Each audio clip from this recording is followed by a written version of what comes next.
Hi, guys, and welcome to another episode of Tales from the Towers. This is episode 5, I think, and we're speeding along with this.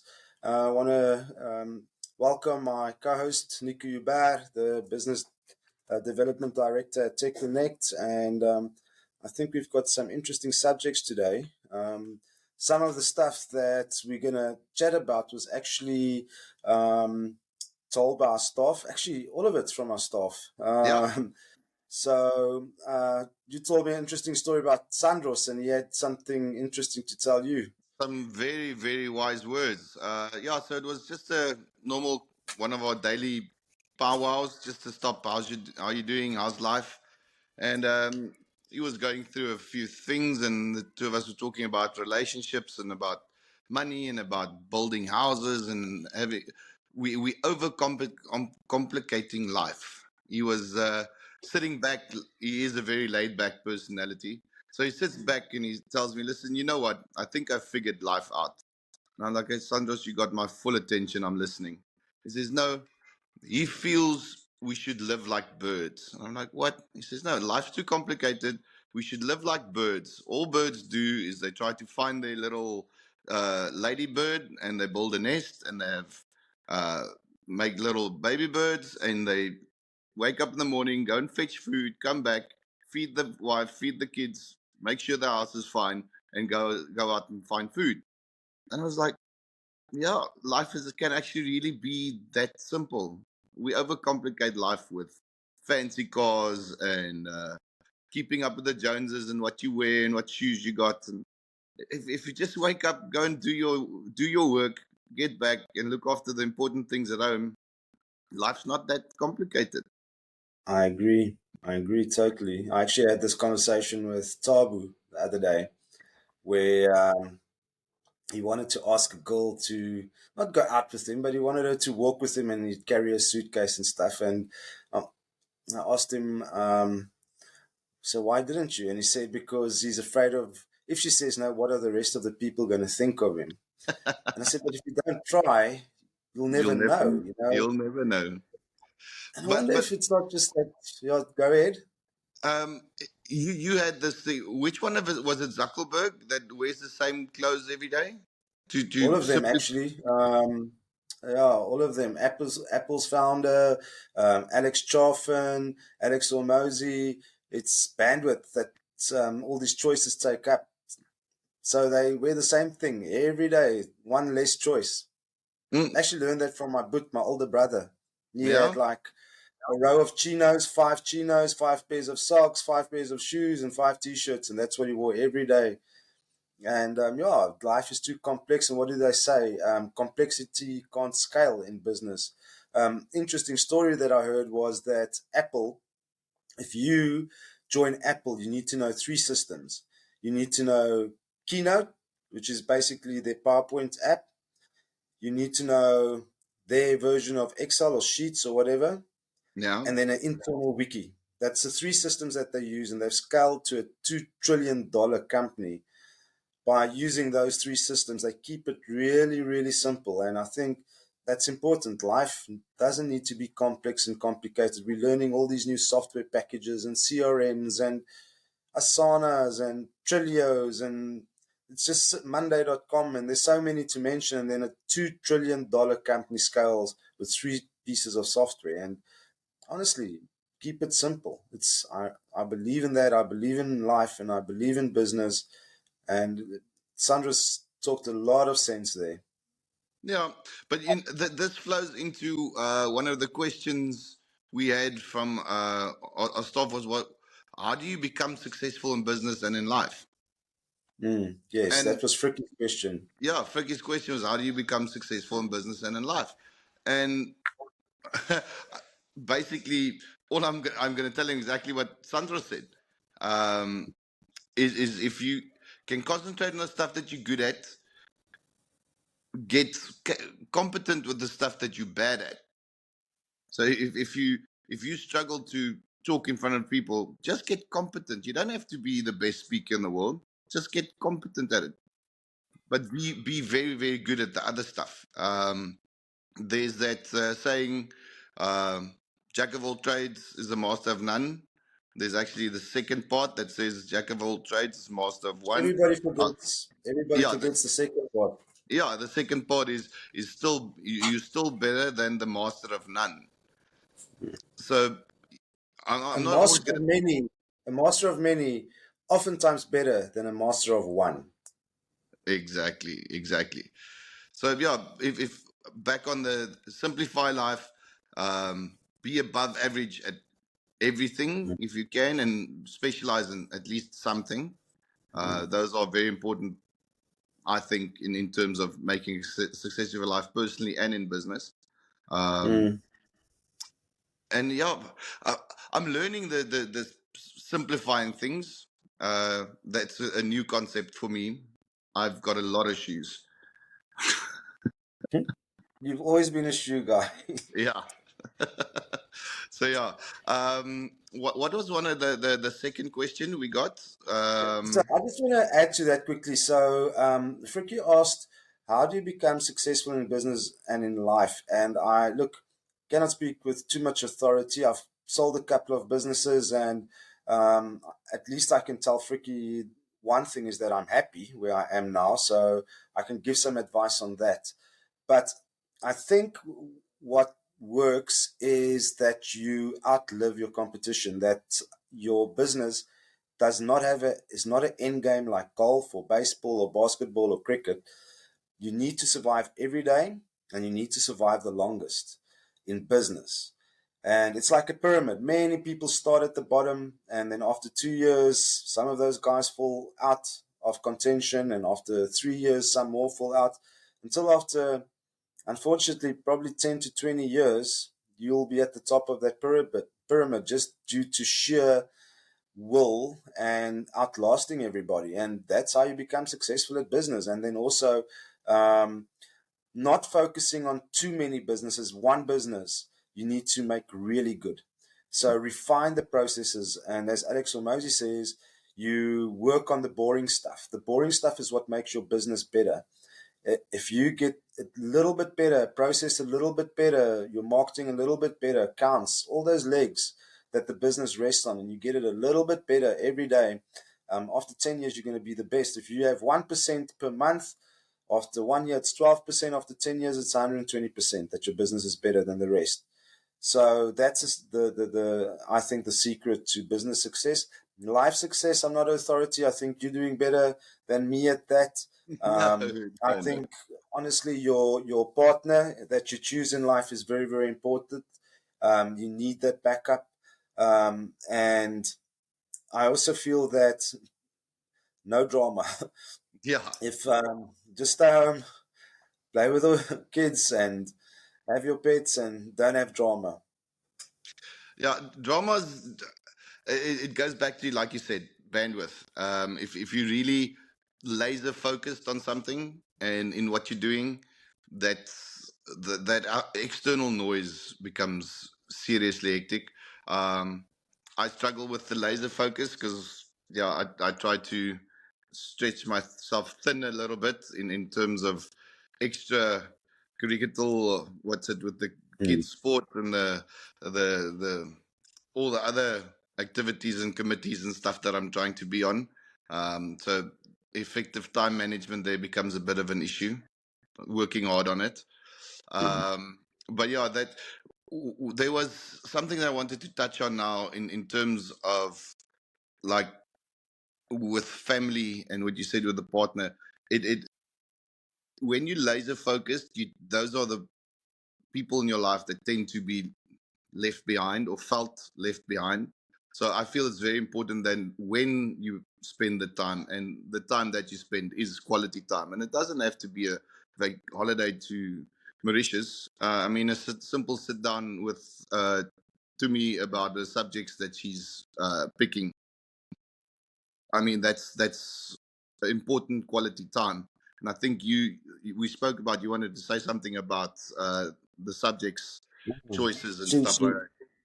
yeah, she did an aptitude test, and she's all over the show in terms of her aptitudes and her talents and whatever.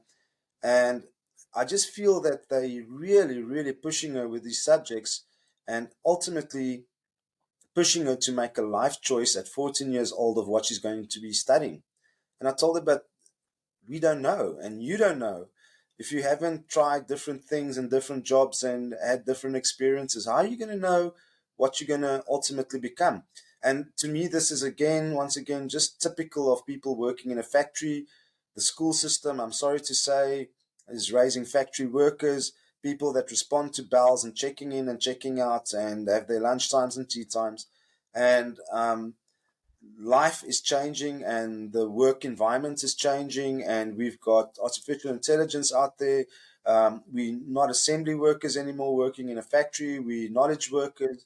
Um, and and I honestly hope that, and I'm trying my best to prepare the kids for their futures, because what they learning now is all about convergent thinking. 1 plus 1 is 2. And to me, if Tumi could go study drama or something where she could actually have divergent thinking and think on her feet and be really, really creative in the solutions that she looks for in businesses and see big pictures and see patterns and things like that. Um, to me, that's an important skill to have, is problem solving, being creative, thinking outside of the box. And they're really not teaching that to the kids. I feel they're teaching them how to memorize bunches and bunches of stuff, of facts. Yep. Yeah, if you want to School. become a doctor, that's important, I'm Yeah. sure. Well, if you look at schools at this stage, they are measuring memory, and they're not.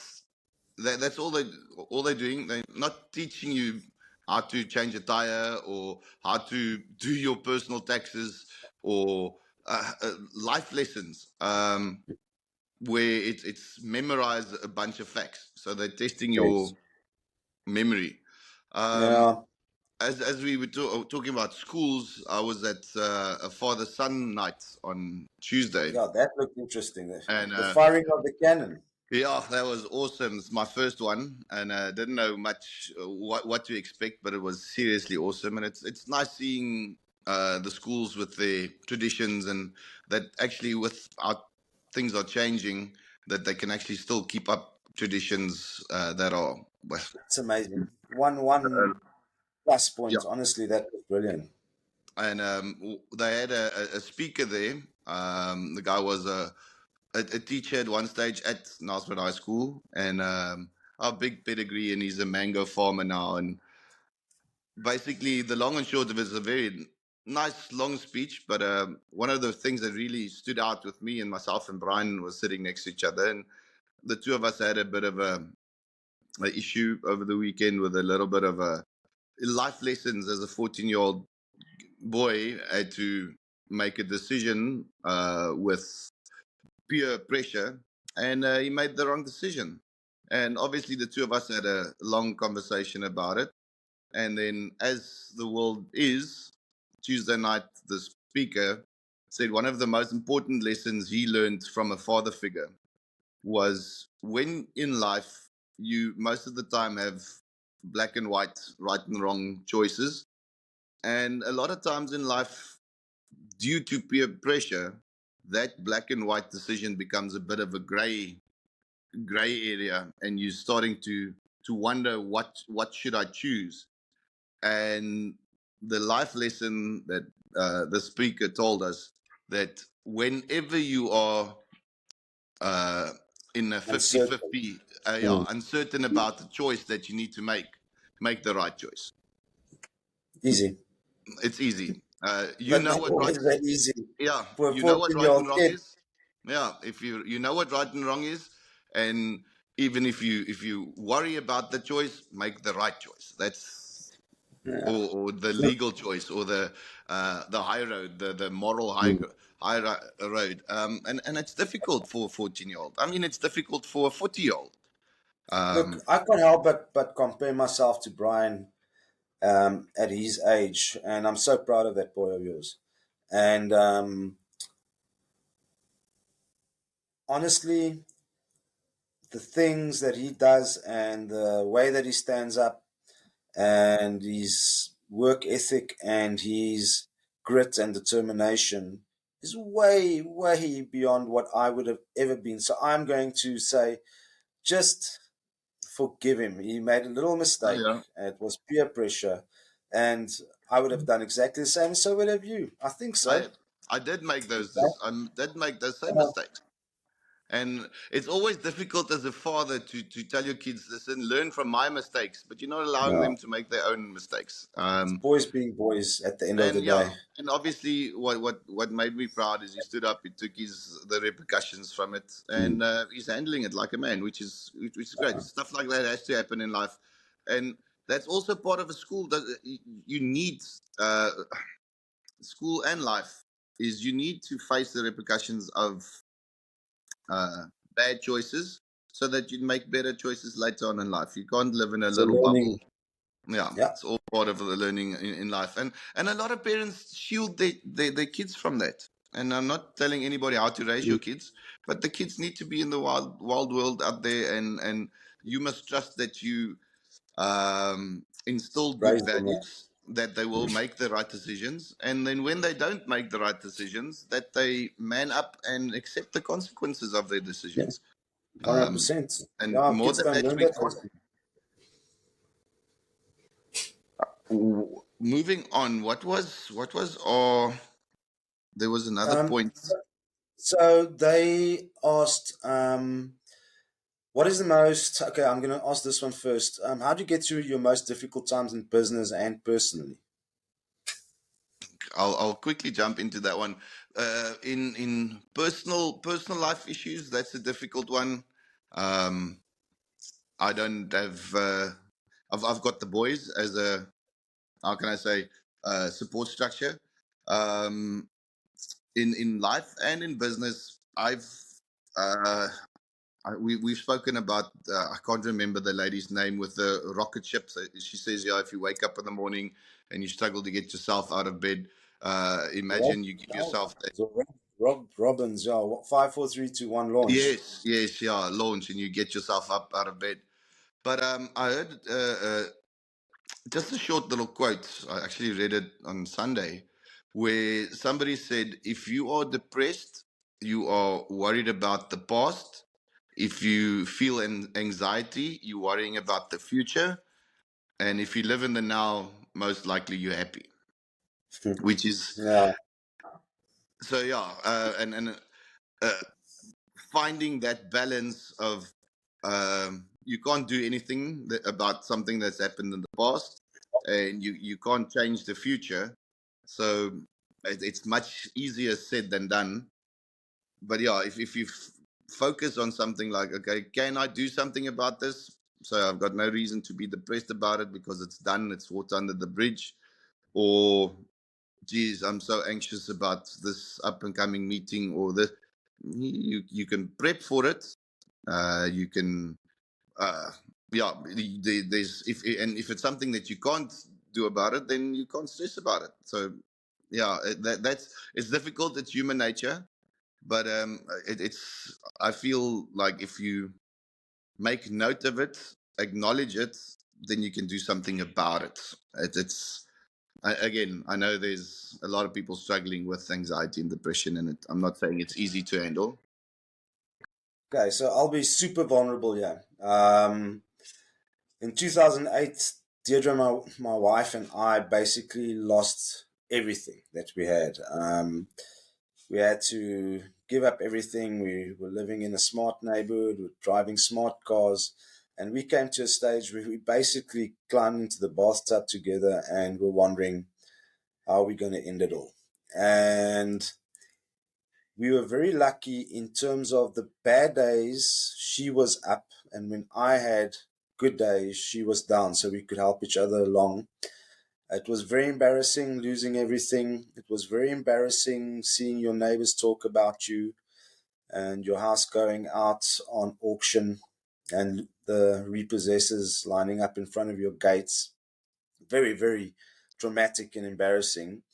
But basically, we decided let's just make it through today. And interestingly enough, Ed Milet later wrote a book about that, the power of one more, of just going for one more day. And when his dad decided to stopped drinking, he said, "Dad, are you really going to stop drinking for the rest of your life?" And he said, "No, Eddie, I'm just going to stop drinking for today." And that's basically what Deirdre and I did, is we just went for one more day, one more day. And I'm happy to say that we are in a place that's tons better, and we are happy now. And um, if you go through difficult times, just go for one more day, and it'll get better. I can almost promise you, time heals everything, and the lessons that you learn along the way is very important as well. We were very young entrepreneurs, and didn't have a lot of knowledge about financial controls and risk and hedging your savings, and having a nest egg and things like that. And basically went from 5,000 client seats, PC seats, to about 50 in a matter of a month. Sure. Lost everything, had to cancel our vacations and stuff that we were planning. Very embarrassing, but we got through it, and also became more humble, I hope, after that. No, So, definitely. And honestly, that's the lessons you learned is stuff that we are still implementing daily in our business right now. Um, yeah, once I, the cash flow starts getting bad, I start stressing, yeah. Like, try and be proactive about everything. So, But I mean, I haven't. I've only been in business since I started business with you. Well, I was doing my own thing for about 2 months before we met, and one of the biggest mistakes I made was I got some very very bad financial advice from. Uh, yeah, it doesn't matter who I got it from. I thought it was a solid source, and they're gonna be my accountants. And basically, I had a good salary and I had good credit record. So for me, it was like I was told max out your credit cards and take as many loans as you possibly can to have startup capital. And such because for bad the advice. next few years, running your own business, your credit's going to be bad. You're not going to be able to do things. And they are that backfired massively. That backfired Yeah, like a motherfucker. But yeah, no, yeah. it was not very good advice. So I'd never. I learned a serious lesson from that one. Oh man, yeah, that is pathetic advice. That is pathetic advice, and from an accountant. Yeah, It's crazy. It's crazy. Yeah, yeah. Becoming debt free will set you free. So every day we're working towards that. In myself and Niku, guys, you need to be debt free. That's going to yeah. set you free. Credit cards tear it up. It's not worth it. The sleepless nights are not worth it. It's like bad juju. It's bad karma. Mhm. Get rid of that stuff. Okay, um, so another question was, what's okay? We basically covered what mistakes did you make. So they're asking as well. This one was from Samantha. What is the most difficult choice you ever had to make? Yo, yo. You want me to Uh, go? yeah, if you got one, you can go. I've got. Okay. So the most difficult choice I ever had to make was starting the business, because I was in a nice corporate career, earning a good salary, living a nice life, and the entrepreneurial juices were just flowing through me, and I could see so many things that I could change in the business that I was in, working for somebody. And the people really helped me. They sent me overseas, and I went to study. And my boss, my direct boss, Mark Gordon, was the most amazing boss, with the most amazing backup that you could ever get. And our head of group IT was a guy called Joe Morris. And the amount of effort and training and coaching they put in me, and then all of a sudden telling them, guys, I need to go out on my own and, you know, fly. And the they really were not happy. They felt like I broke all their trust, and they didn't even give me an exit interview. And what happened probably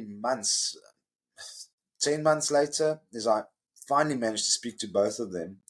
and explained to them and sat down. And weirdly enough, all the business that I got after that was from them when they finally understood what I was all about. So that was the most difficult. And then secondly was moving from Gauteng to the tiny little sleepy town called Komatipoort. And leaving all that luxury behind in the swimming pool and the beautiful house and the pets and the city living. And I just knew in my heart that I had to make this move, not just for myself, but for my family, having a better standard of living. The moment I met the people in Komatipoort, they were just out of this world.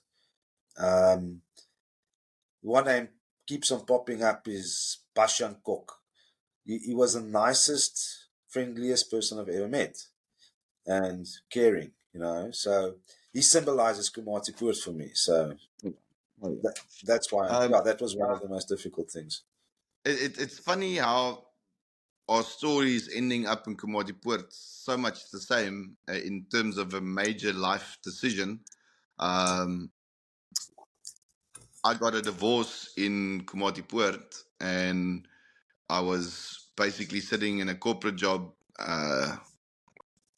reached what I was able to reach. So I was sitting as, am I going to be down in the dumps, and am I going to sit in this same job for the next 35 years of my life? Or is this maybe time for a major change, a scenic change, yeah, change of scenery and a change of job, and actually having the balls to decide I'm going to do my own thing, moving away from a set salary and a very very good salary. Um, that's most likely definitely the biggest decision I've ever made. No experience of running my own business. I can add and subtract. So the books, in my opinion, would be fine, which was a mistake. But yeah, luckily I can sell. I can sell, and I like people, and that's the big thing for me was, okay, I know I'll be able to get business. I must just make sure that the jobs gets done. But yeah, that was a very big Hmm. one for me. Yeah, I think also what's mistakes that you've ever made is I ran businesses without being able to sell, and clients are everything in a business, the lifeblood of a business, and luckily I met you. So that's like the perfect combo in Komatipoort and Kumazi. Is you need somebody that's able to sell and somebody that's able to make the back office run. And I think that's where we complement each other perfectly. Definitely. Yeah, you So keep my promises. sometimes damn difficult, Yeah, so, but some of our first meetings, um, I remember getting like a kick in the shin because I'm promising we're going to Mars and we can only go to the moon. But yeah, I was like, hold on. made Uh, it happen. We've yeah, made it we made it happen. happen. Yeah. So I think that kind of rounds up what we wanted to talk about today. The questions that the staff asked, they're going to keep it coming. And if you guys out there have any Mm, questions, please give us a shout out. I think that we're on our way to massive success, and I would love to document this journey for our kids and these life lessons one day as like an archive which they can refer back to when they have difficult choices and want to make decisions in their lives. And I think success leaves breadcrumbs or clues, and the success that we're busy chasing, they're going to be able to follow those breadcrumbs and those clues and hopefully learn a thing or two with these podcasts. Look, we're not multi-millionaires yet, but we're damn well on our way, and we're going to make it work. yeah, no, definitely. And listen, it's going to be fun to have a look at our podcast 5 and 6 when we've done 400, and we're smiling Mhm. with a uh, like you say, multi-million rand business, and looking back at the old stories, we might have forgotten them. So we're going to watch the podcast for ourselves, maybe. from your mouth to God's ears. But I must say, I'm enjoying the journey. This Oh, no, trip is Ricky, loving it. It's a roller every coaster second. ride. Every second. You told me a few months ago, are you ready? Strap into the roller coaster. And Yeah, we're going flat out. we're going. Yeah, it's a bumpy ride, and we've derailed a bit along the way, but we've always managed to land back on our feet. So no, it's been fun, Niku. Honestly, I'm enjoying this journey with you and with Awesome. my family at Tech Connect. Love each and every one of them and the growth that we're seeing in them every day and the responsibility and the maturity and the, yeah, I think sometimes they take the brunt of the punishment for us and they handle the difficulties for us. And I love each and every one of them, allowing us to steer the ship for them. Yep. No, very happy. Thanks, Jude. Okay. And cheers, everybody. Yeah. And love you, buddy. All Love my best you to the and family that side. that side as well. Love you and enjoy your weekend. Cheers. Cheers. Cheers, cheers.